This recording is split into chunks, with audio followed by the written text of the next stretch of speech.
guys! Welcome to our YouTube channel. Ayan, tayo ay magluluto ng maha blanca. Ayan. Ang kailangan natin, pisan na natin, ito ay, ito guys, oh, 2 can na coconut milk. Yung 400 ml, guys. Oops, 2 can. Ayan, tapos yung cream style corn. Ano guys, 398 ml. 1 can din. Ayan, pagsama-samahin natin. Lagay natin lahat kasi sayang. Ayan. Tapos isunod natin ang condense. 1 can na condense guys, yung ganito siyang size. 300 ml naman. Ayan, ilagay natin lahat. Bali hindi ako gagamit dito guys ng sugar. Enough na sa akin yung 1 can na condense. Ayan.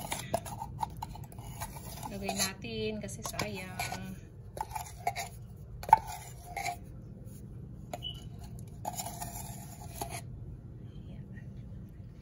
Tapos, i-mix natin guys. Pag halo-haloin natin ang ingredients. Tapos, pakuluan. Let it boil. Saka natin isunod ang cornstarch and condensed. Ay, evaporated milk.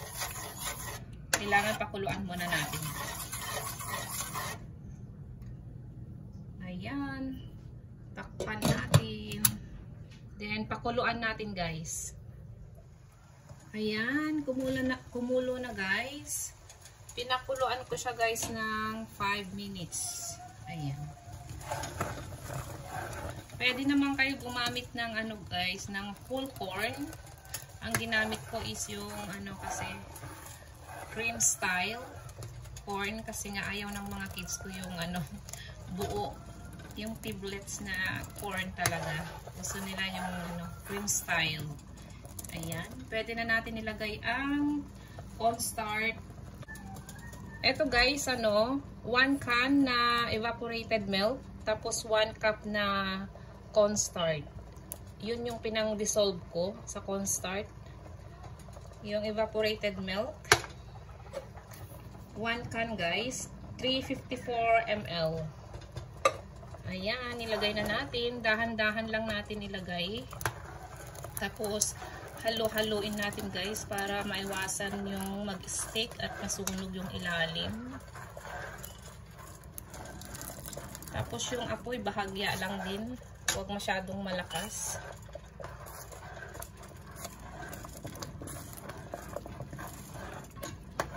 Ayan.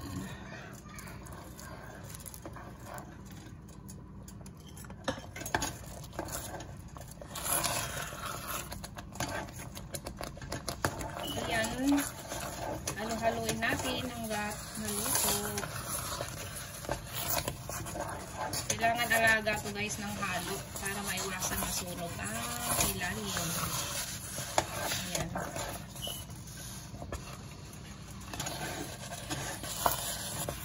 Kailangan ano, mahina lang din yung apoy. Medium heat. Low medium heat. Ang apoy. Haluin natin hanggat makuha natin yung right consistency ng maha. Ayan. Pwede na to.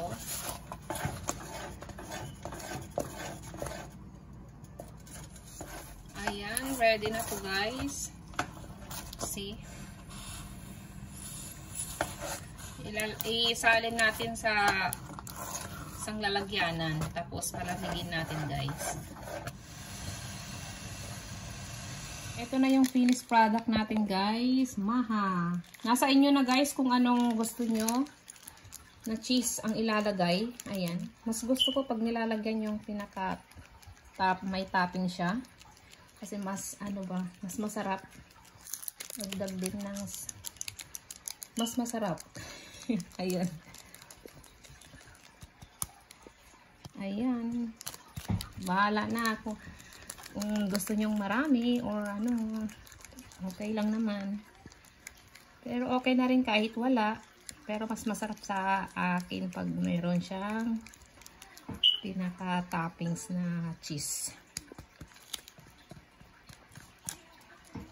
Ayan. Ang ating Maha Blanca recipe. Thank you guys for watching. Have a great day everyone. Please guys, don't forget to like and subscribe to our YouTube channel. Thank you so much everyone. Bye.